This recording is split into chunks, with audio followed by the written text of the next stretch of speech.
Saudi अरब हुआ है आग बबूला, जहां इजराइल को उसकी करतूत पर भी लताड़ा है। जी हां, ईरान की राजधानी तेहरान में हमास के राजनीतिक प्रमुख इस्माइल हानिया की हत्या को लेकर पहली बार सऊदी अरब ने प्रतिक्रिया दी है।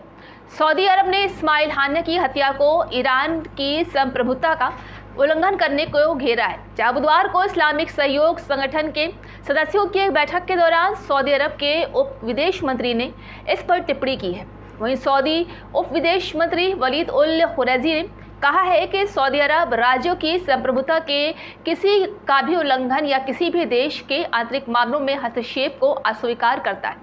ईरान में इस्माइल हानिया की हत्या पर सऊदी अरब की तरफ से ये किसी भी तरह की पहली टिप्पणी है। जी हाँ, उसने अब तक कोई टिप्पणी नहीं की थी। वहीं ओआईसी की अध्यक्षता कर रहे गोम्बिया ने विदेश मंत्री ने भी इसी तरह की मिलती जुलती टिप्पणी की है। उन्होंने कहा है कि पिछले सप्ताह हमास के राजनीतिक नेता की जघन्य हत्या से मध्य पूर्व में एक व्यापक संघर्ष की स्थिति पैदा होने का खतरा है। के बाद जारी एक बयान में कहा गया है कि ओआईसी इस जघन्य हमले के लिए अवैध रूप से कब्जा करने वाली ताकत इजराइल को पूरी तरह से जिम्मेदार मानता है। इसे ईरान की संप्रभुता का उल्लंघन भी बताया गया है। बैठक में मौजूद एक वरिष्ठ ईरानी अधिकारी ने कहा है कि इस्लामी गणराज्य को इजराइल से अपनी रक्षा करना होगा। ईरान ने हानिया की हत्या के लिए इजराइल को जिम्मेदार ठहराया है और उसे सजा देने की कसम भी खाई है। हालांकि इजराइल ने इस हाई प्रोफाइल हत्या की ना तो जिम्मेदारी ली है और ना ही इनकार किया है। इस बीच हमास ने यहिया सिनवार को इस्माइल हानिया का उत्तराधिकारी घोषित कर दिया है।